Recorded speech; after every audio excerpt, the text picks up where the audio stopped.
2010년대 여성 담론가 그 적들. 돌봄의 횡단과 아줌마 페미니즘을 위하여 정은경.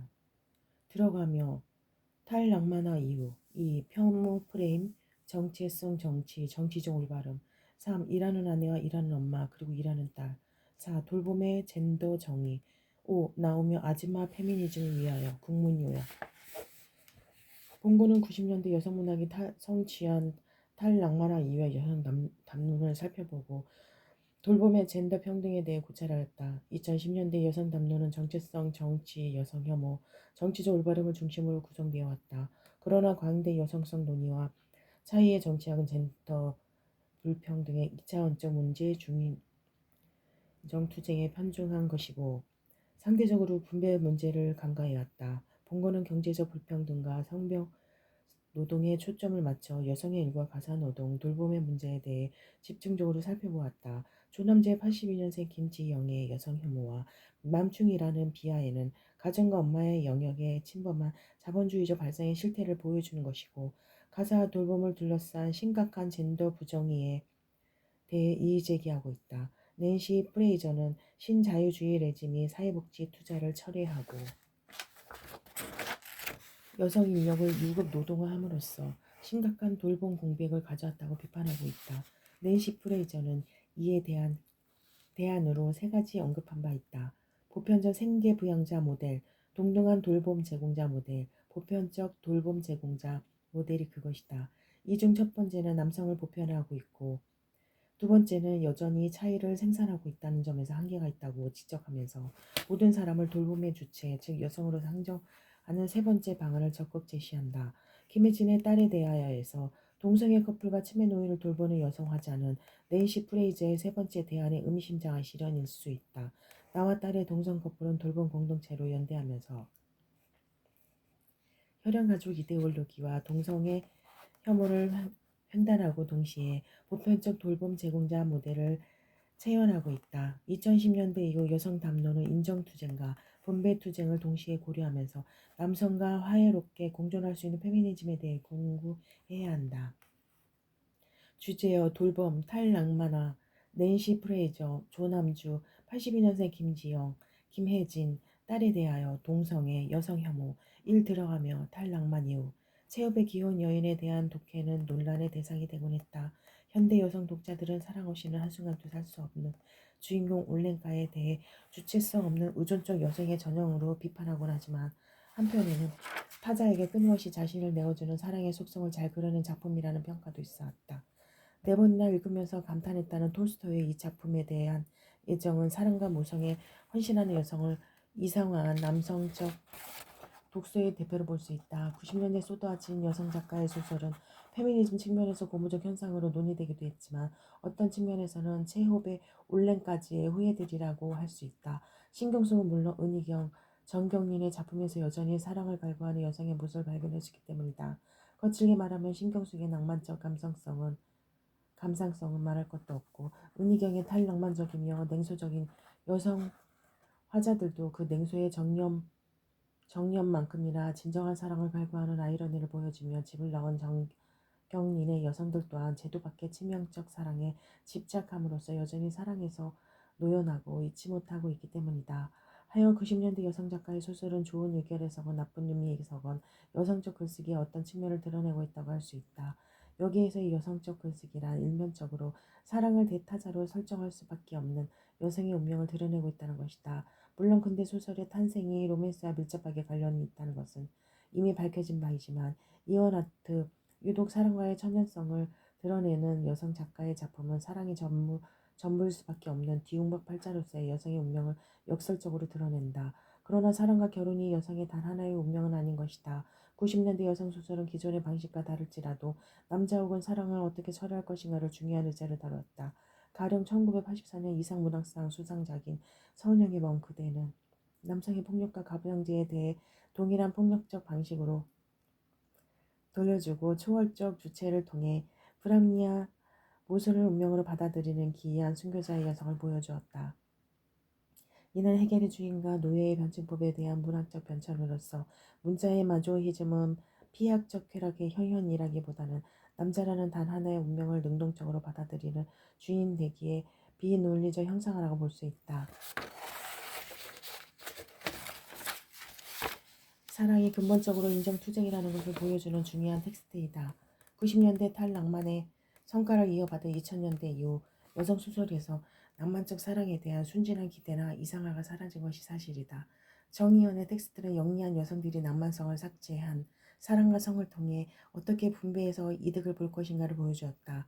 정의연의 소설은 은희경의 전략을 이어받아 더 사랑이 냉소적이지만 남성들과 적대하지 않는다. 정의연의 그녀들은 철저히 계산하여 남성에게서 이득을 얻고 진정성을 버린다.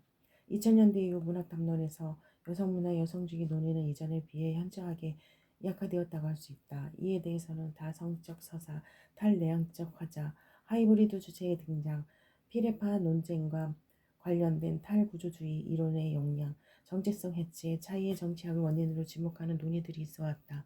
그러나 필자는 2000년대 문학이 일어나면서는 일면에서는 버지니아 울프적 의미에서 페미니즘의 성과라고 생각한다. 버지니아 울프는 자기만의 방에서 진정한 글쓰기는 자신의 성을 의식하지 않는 것, 어떤 적대나 혐오나 대상화를 벗어나서 양성적 글쓰기를 하는 것이라고 강조했는데 2000년대 작가들의 탈성화 소설은 이에 근접해 있다. 가령 김혜란이나 황정은, 윤희영 같은 여성 작가들은 연애와 결혼 설사만을 주제 삼지 않으며 텍스트의 여성성이 과거에 비해 뚜렷하지도 않고 대체로 남성들과 더불어 세계에 대해 말하고 있다. 그러나 물론 이들이 젠더적 관점을 완전히 외면하거나 상실했다는 것은 아니다.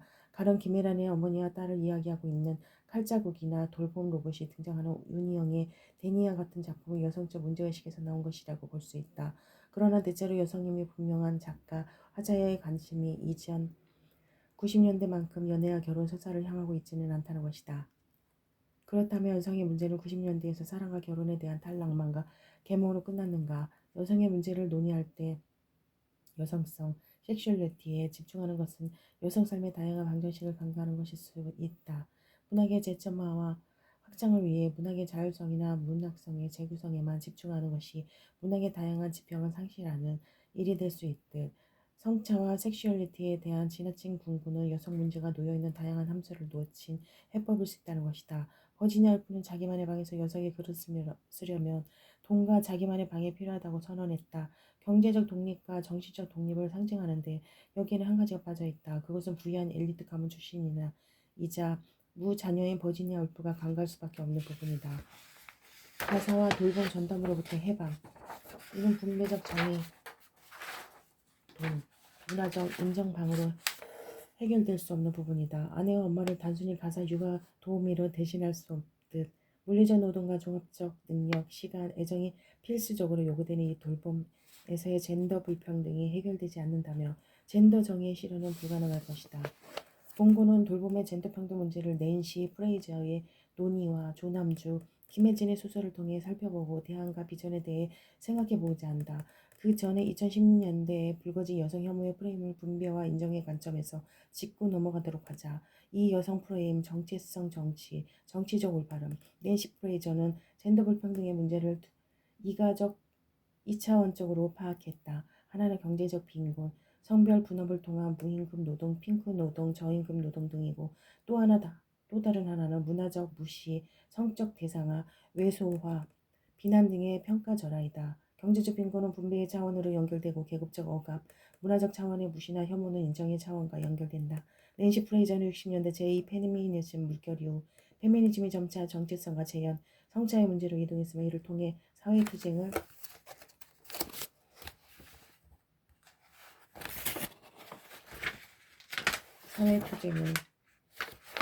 문화투쟁, 인성투쟁에 종속시켰다고 비판한 바 있다. 이명호 또한 동일한 맥락에서 수장 구바의 신랄한 비판을 소개한 바 있다. 구바는 페미니즘의 위기를 일종의 비평적 거식증에 비유하면서 자신과 입장이 다른 여성에 대해서는 어떤 말도 할 수 없게 만들고 더 억압받는 사회적 위치가 정치적 올바름을 보증해주는 것으로 여기는 이른바 정체성의 정치. 여기서 정치적으로 가장 올바르고 진보적인 집단은 다중적 억압이 중첩된 가난한 흑인 여성이나 제3세기 하층계급 성적 소수자 여성이다와 프랑스 발 이론으로 무장한 탈구조주의를 그 원인으로 든다. 8회 낸시 프레이저는 재분배에서 인정으로 문화주의와 자유주의와의 불행한 결합이라는 장에서 문화주의와 정체성 정치를 당하지 비판한 바 있다. 전후 여성주의의 첫 번째 국면이 사회주의적 상상력이 젠더를 고려하도록 만들려고 노력하였다면 두 번째 국면은 차이를 인정할 필요성을 강조하였다. 그 결과 인정은 세기 말에 여성주의자들이 제기하는 요구들에서 최고의 문법이 되었다. 이러한 투쟁들은 종종 정체성 정치의 형식을 취했으며 평등을 촉진시키기보다는 자유를 수용하는 것을 그 목표로 했다. 여성에 대한 폭력이 문제가 되든 아니면 정치적 대표에서의 젠더 불평등이 문제가 되든 간에 점차로 여성들이 자신들의 요구를 표현하기 위해 인정의 문법에 호소하였다. 정치, 경제상의 부정의에 저항할 수 없게 되면서 여성주의자들은 문화적 가치나 신분적 위계질서에 기초한 남성중심주의로부터 기인하는 해악들을 공격하는 것을 선호하게 되었다. 그 결과 여성주의자들의 상상력에서 중요한 전환이 발생했다. 게다가 그것이 이루어진 시기가 최악이었다. 문화적인 인정 정치로서의 전환이 발생한 것은 바로 신자유주의가 거대한 귀환을 시작하던 시기였다. 이 시기 내내 학계의 여성주의 이론은 전반적으로 차이에 관한 논쟁에만 전념하였다. 본질주의자들과 반본질주의자들 사이의 대립을 지속시키면서 이 논쟁들은 과거의 이론들이 통상적으로 가지고 있었지만 그간 감춰져 왔던 배제적 가정들을 폭로하는 데 기여했다. 낸시 프레이서 지구와 시대의 정의 김원식 역 그린비 2010 180에서 182조 9. 이명호 젠더 지형의 변화와 페미니즘의 미래 1990년대 미국과 2000년대 한국 페미니즘 담론의 비교 연구 여성문학 연구 제26호 2011년 140조. 물론 한국 문학에서의 2000년대 페미니즘 담론의 실정을 수장 구가처럼 문화 구성론 정체성 정체에만 기속시킬 수 없다. 또한 젠더 평등 실현을 위해 문화적 층위의 담론은 필요하다. 낸시 프레이저의 지적처럼 젠더 불평등이 분배의 불평등, 인정의 불평등 두 측면에 겹쳐 있기 때문에 배타주의나 환원주의로 기속시키는 방식이 아닌 다른 방식을 모색해야 한다. 그 방법으로서 낸시 프레이저는 정치적 차원에서의 위상, 참여, 동시에 평등을 통한 정체성으로부터 해방, 개그로부터의 해방을 제안한 바 있다. 분배냐 인정이냐로 요약될 수 있는 이 2차원적 문제를 푸는 방식은 쉽지 않다. 낸시 프레이저의 논의대로 경제적 평등이 문화적 인정을 가져다 주는 것도 아니고 인정이 빈곤을 해결해 주는 것도 아니다. 그러나 하부 구조가 상부 구조에 우선한다는 것을 떠올릴 필요가 있다. 가령 동성애자들이 거의 부자라 마치 동성애가 부자임을 입증하는 자연적 성질처럼 된다면 동성애 혐오가 존재할 수 있을까?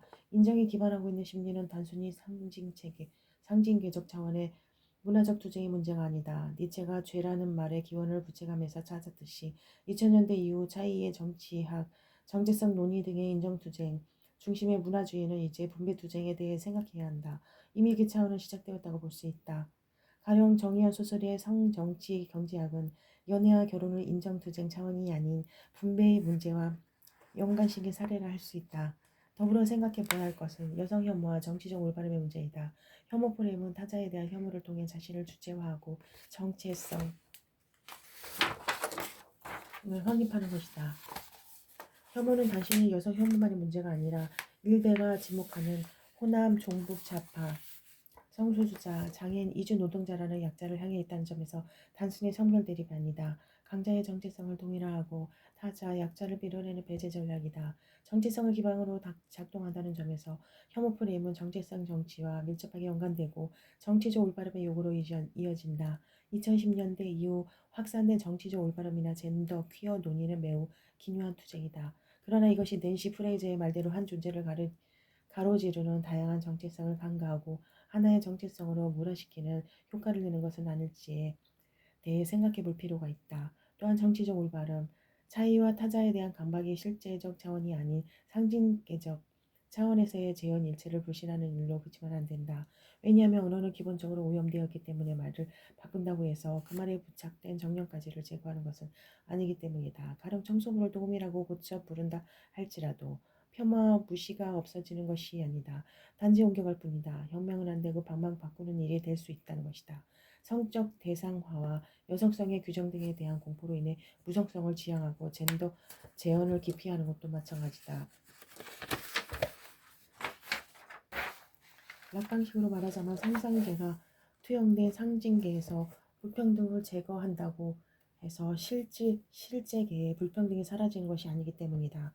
개인적으로는 오히려 그 모든 동일하의 폭력을 무릅쓰고서라도 타자를 재현하고 여성을 호명해야 한다는 생각한다.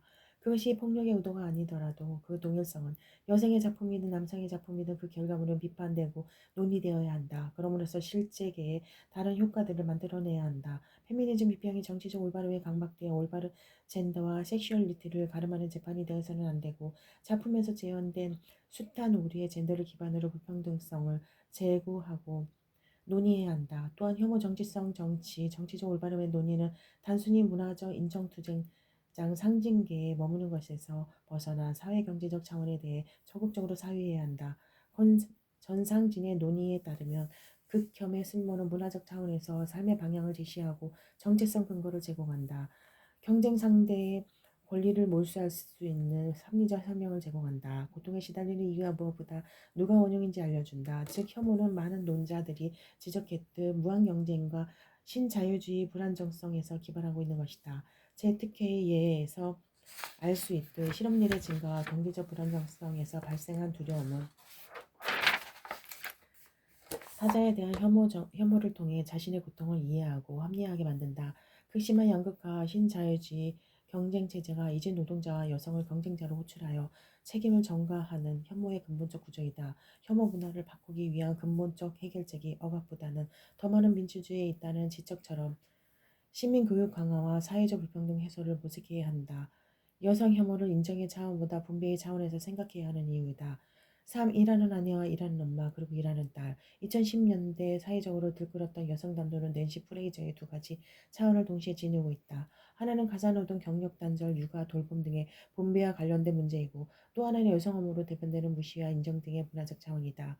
해결의 관점에서 그렇다는 것이지 문제적 차원이 하나에 귀속된다는 것은 아니다. 한국 문학도 이 두 가지를 중요한 주제로 담아내기 시작했는데 예를 들면 여성 혐오와 성폭력을 주제로 한 강학길, 박민정의 작품 일과 여성을 문제 삼은 김순과 김희설, 윤영의 소설 김혜진의 딸에 대하여 조남지의 82년생 김지영 등이다. 이 중에서 본 논문이 부각시키고자 하는 분배투쟁 여성의 노동의 문제를 예각적으로 드러내고 있는 조남주와 김혜진의 작품을 직접 분석하고자 한다. 조남지의 82년생 김지영은 폐쇄적인 젠더 담론이 보여진 일단의 문학 담론과 달리 대중의 시각에서 여성 문제를 다차원적으로 제기하고 있어 많은 공감을 얻은 작품이다. 문학장에서 남성 비평가들이 보여준 이 작품의 미학성에 대한 논란은 불편한 남성의 무의식을 표출하는 것에 그쳤을 뿐 이 작품에 새겨진 풍부한 여성의 발화지점을 제대로 포착하지 못하고 있다. 82년생 김지영은 한국 사회에서 여성은 어떻게 만들어지고 그 여성은 어떤 존재를 보여주는 사회학적 보고서이다. 루포와 유사한 방식으로 거칠게 서술되었지만 그 강렬성과 사실성으로 인해 이 다큐적 서사는 엄청난 폭발력을 가진 텍스트가 되었다. 이 작품이 증언하는 바에 의하면 여성은 성장 과정에서 아들에 밀린 딸이 되고 학교와 사회에서 성적으로 대상화되며 결정적으로 결혼과 육아를 통해 아내와 며느리의 엄마의 자리에서 주변부를 전락한다. 그 주변부 자리는 침묵이 강요된 자리이기 때문에 김정의 복화술은 그것의 병리학적 증상으로 표출된다.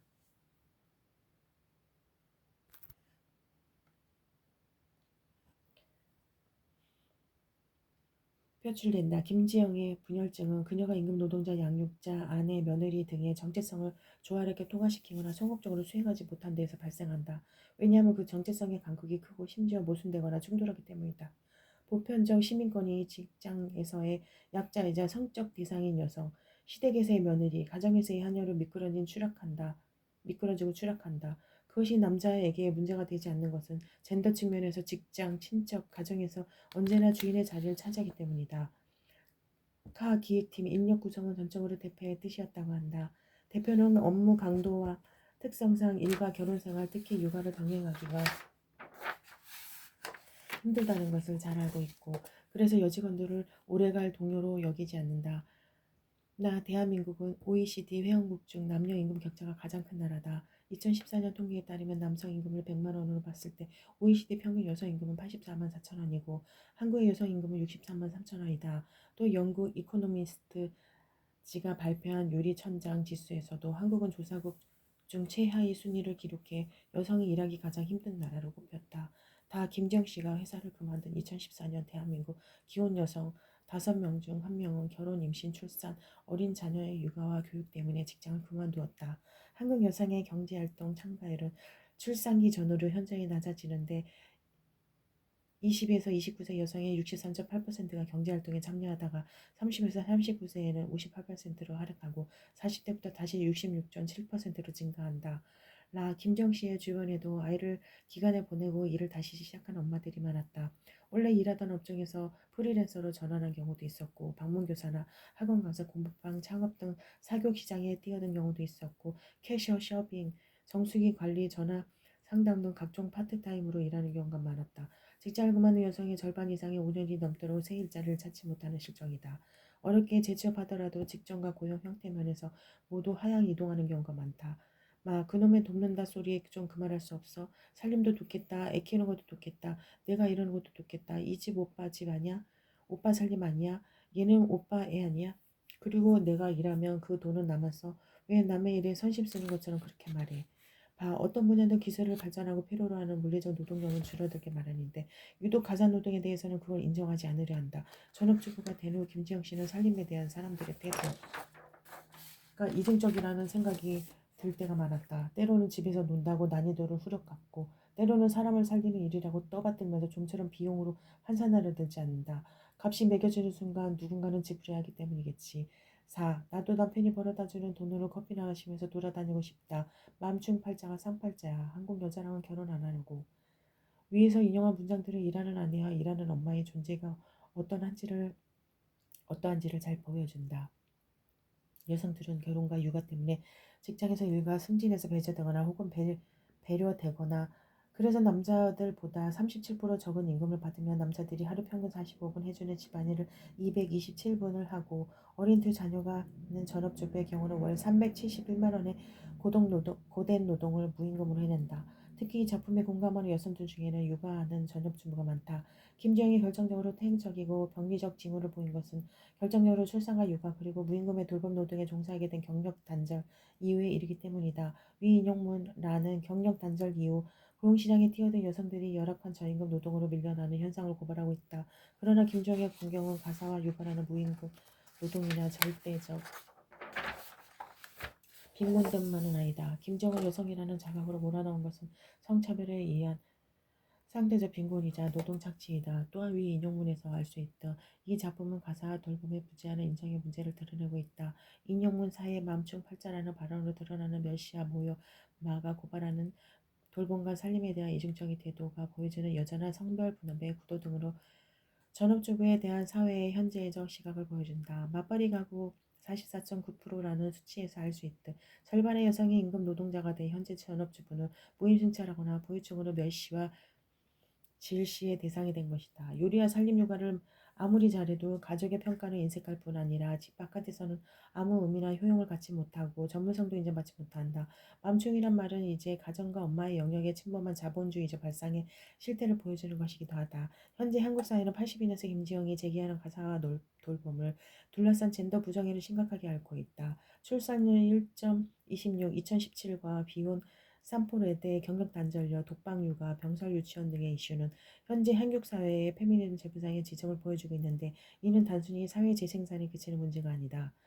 최근 한 기사에 의하면 지난해 65세 이상 노인 인구가 14%를 넘어서며 고령사회로 진입한 한국은 노인 돌봄을 비혼 여성에게 전담하는 현상이 증가하고 있다. 지은숙에 따르면 일본의 경우 부모 돌봄의 순위는 1. 비혼딸, 2. 기혼딸 혹은 비혼아들, 3. 기혼아들이다. 개호 독신 노노개호의 문제를 생각하게 앓고 있는 초고령 사회 일본의 뒤를 이어 우리나라도 노인 돌봄의 비민주화 문제를 당면하게 된 것이다. 이 전면적 돌봄 공백을 어떻게 할 것인가? 돌봄은 단순히 청소도우미, 육아도우미, 요양보호사 등의 인구노동을 해결할 수 있는 부분이 아니다. 돌봄에는 물질적 노동 이외의 상호작용을 통한 감정, 교육과 재교육, 사회화 등의 비가시적 차원이 포함된다. 여성의 몫으로 할당되던 이 돌봄 노동에 대한 젠더 평등과 해결은 현재 페미니즘이 당면한 중요한 과제이다. 낸시 프레이저의 논의에 기대 돌봄의 문제적 지형에 대해 살펴보고 돌봄의 해방적 비전에 대해 생각해보자. 4. 돌봄과 젠더 정의 낸시 프레이저는 현재 급속하게 확산되고 있는 돌봄 결핍을 단순히 젠더의 문제나 사회 재생산의 문제가 아니라 여러 부분을 아우르는 일반 위기이자 자본주의 사회 모순의 표출로 보고 있다. 특히나 이 돌봄 위기는 19세기 자유주의 경쟁 자본주의 전후 시기의 국가관리 자본주의를 지나 현행의 신자유주의적 금융화 자본주의 국면에서 표출된 모순으로 규정한다. 낸시 프레이저의 이론은 주로 자본과 돌봄의 모순, 분열화, 창작과 비평, 2017년 본문, 가족인구 그 이후, 전진하는 페미니즘, 이목희, 옮긴 돌베개, 참조, 낸시 프레이저에 따르면 자본주의는 산업시대 이후로 사회 재생산 노동을 경제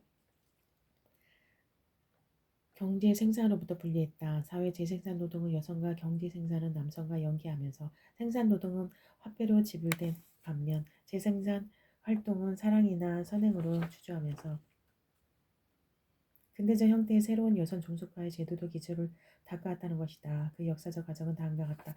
19세기 자유주의적 경쟁 자본주의 남성의 경제활동과 여성의 사회재생산 담당이라는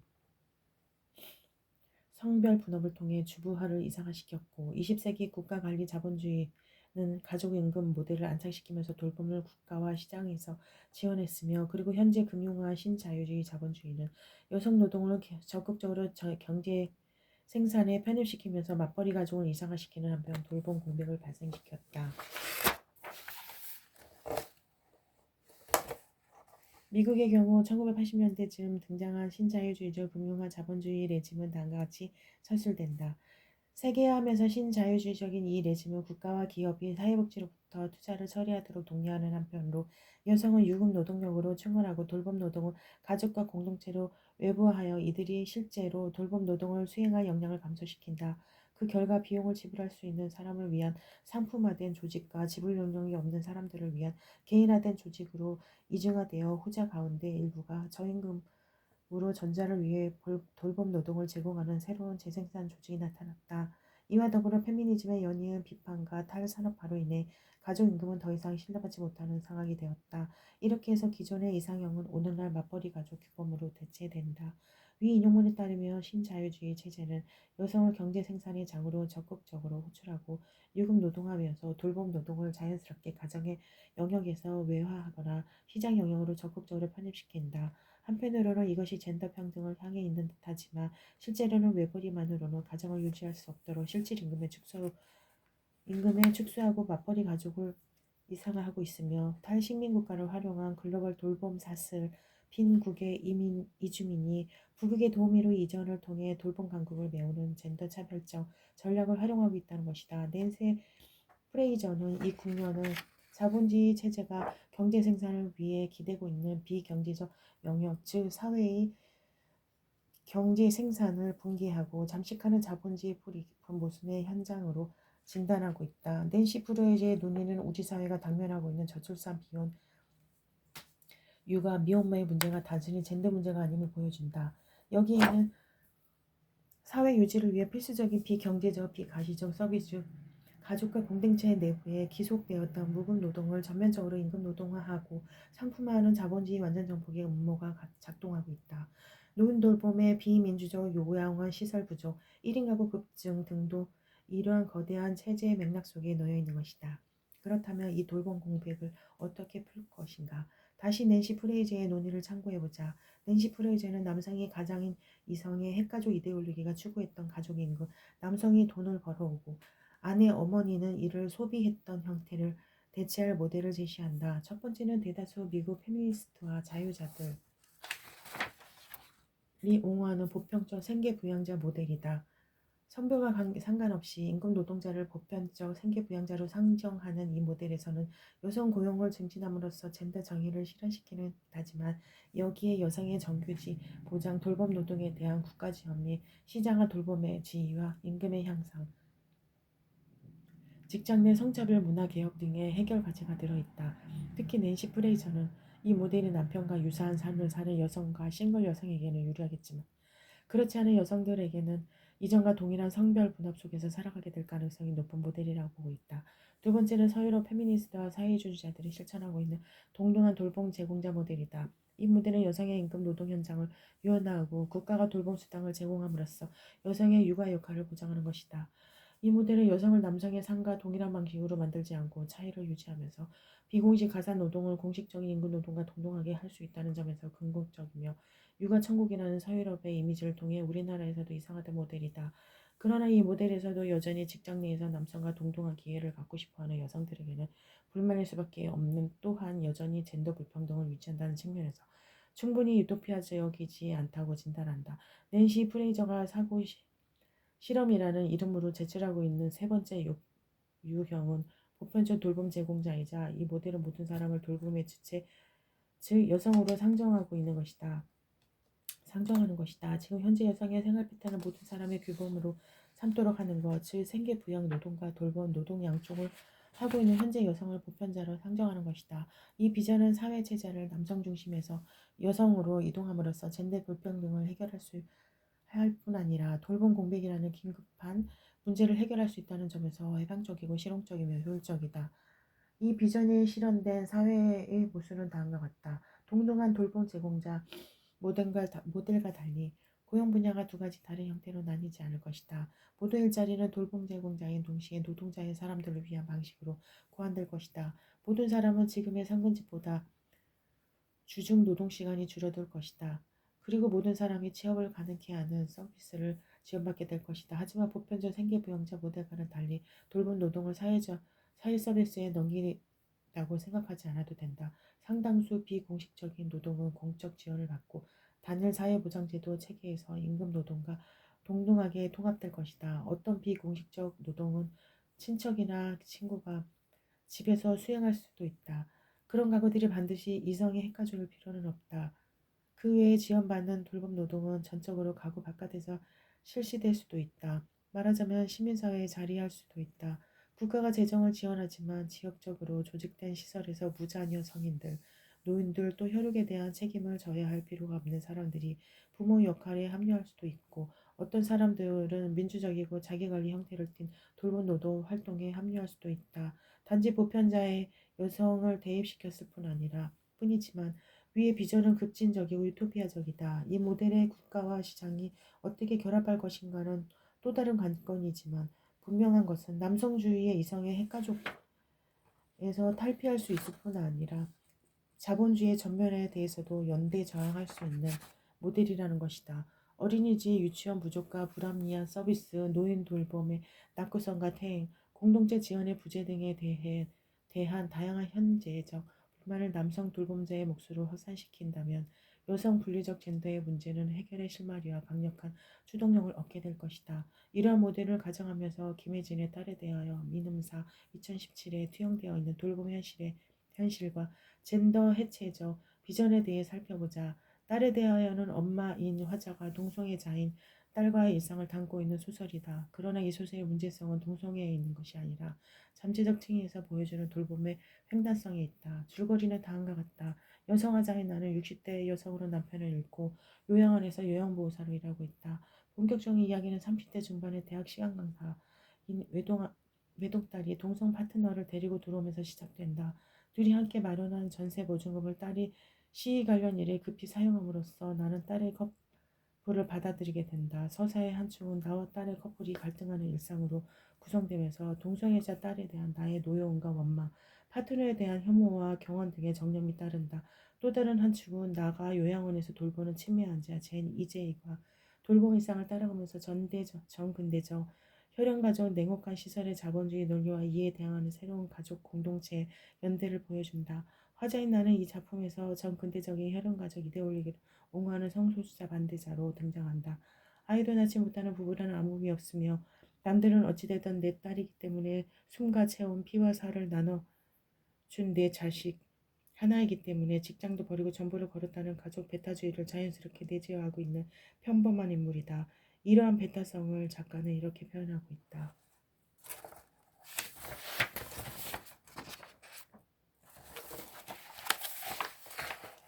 세상 일이라니 자신과 무관한 일은 죄다 세상 일이고 그래서 안 보이는 대로 치워버리면 그만이라는 그 말이 마음에 들지 않는다. 제 자식들에게도 입버릇처럼 그렇게 말하겠지. 그런 식으로 세상 일이라고 멀리 치워버릴 수 있는 것들이 하나씩 둘씩 만들어지는 거겠지. 한두 사람으로는 절대 바꿀 수 없는 크고 단단하고 거대하고 무시무시한 뭔가가 만들어지는 거겠지.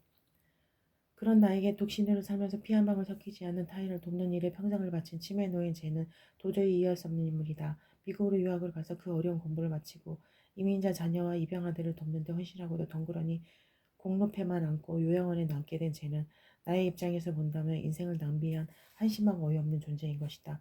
그러나 나는 혈연인 딸과 심리적으로 단절하고 나를 엄마라 부르는 낯선 노인의 돌봄 속에서 친밀한 관계를 형성한다. 그리고 결국 나는 자신이 이해하지 못했던 젠의 자리, 아무 상관도 없는 사람을 돌보는 세계 시민에 앉게 된다. 기저귀 값을 아끼기 위해 환자의 욕창을 외면하는 병원에 항거하고 마음을 주지 말라는 환자에게 마음을 주면서 나는 환자를 젠이라는 개별 실체이자 상호주의체자로 받아들인다. 요양원은 가족도 없고 국가지원금에 의해 연명하는 젠을 더 낙후된 병원으로 옮겨버리지만 나는 버스로 3시간 거리의 그곳으로 가서 젠을 만나고 급기야는 과도한 수면제로 인해 식물인간처럼 늘어져 있는 젠을 집으로 데려온다. 나는 이제 파견업체에 종속된 임금 노동자가 아니라 젠의 돌봄 가족의 주체자임을 선포한 것이다. 자본주의 체제의 계약과 고용관계에서 벗어나 젠과 가족이 된 나는 실업급여를 신청하고 그녀를 돌본다.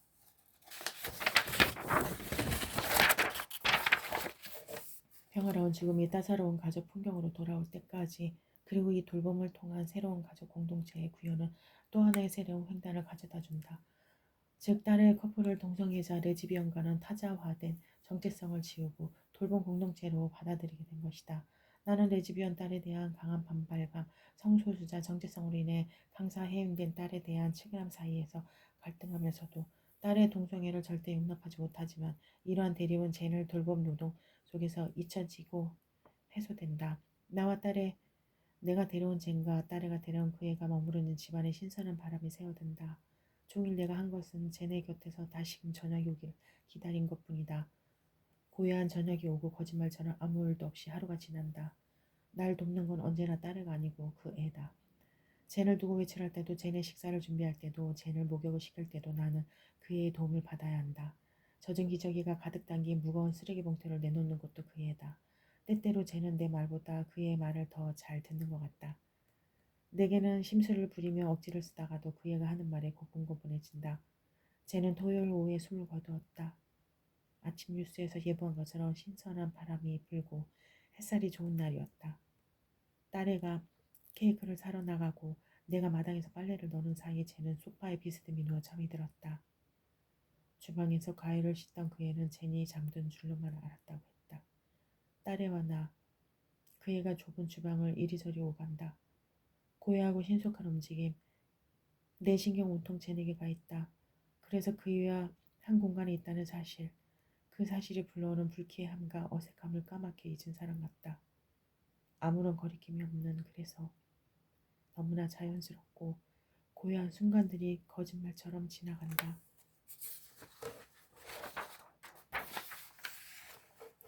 요리사인 딸의 파트너 그 애는 잠든 딸의 대신 요양원으로 와 젠을 함께 데리고 나오고 위 인용문에서처럼 젠을 위해 요리하고 청소하고 돌봐주면서 그리고 나에게 감기약을 사다 주고 걱정해주면서 이들은 서서히 가족 공동체를 형성한다.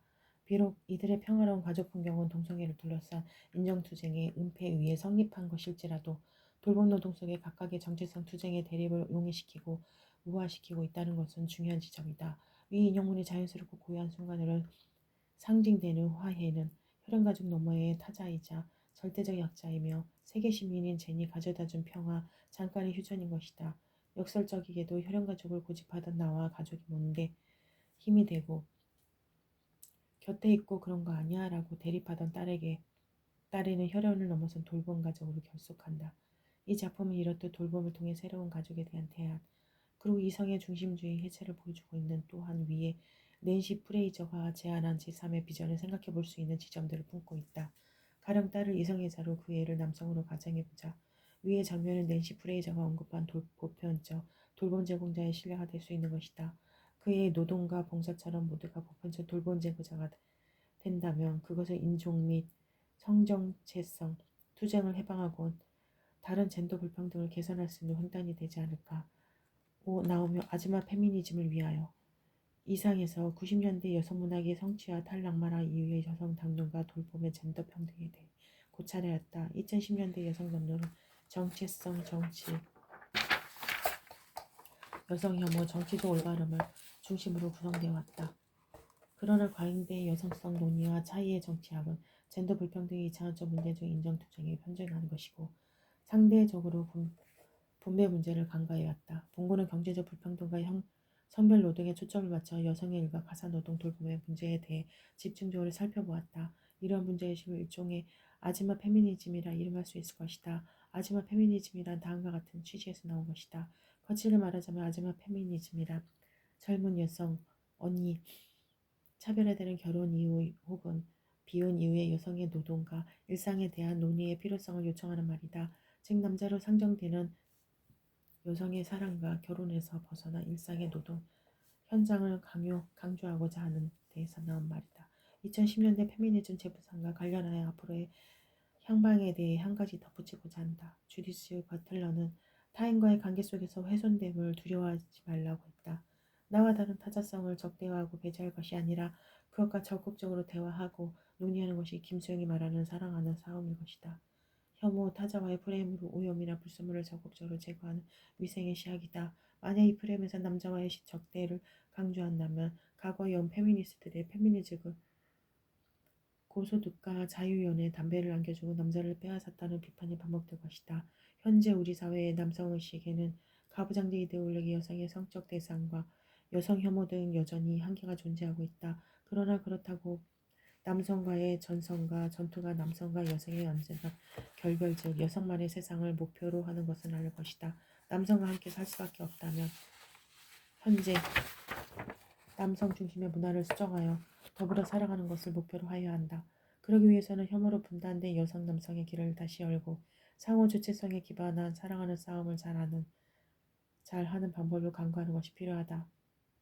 상호 주체성에 기반한 사랑하는 싸움을 잘하는 방법을 강구하는 것이 필요하다. 그것은 남성 중심 시각에 의해 편파된 작품들을 비판하고 수정하는 현재의 싸움을 계속하는 것이기도 하다.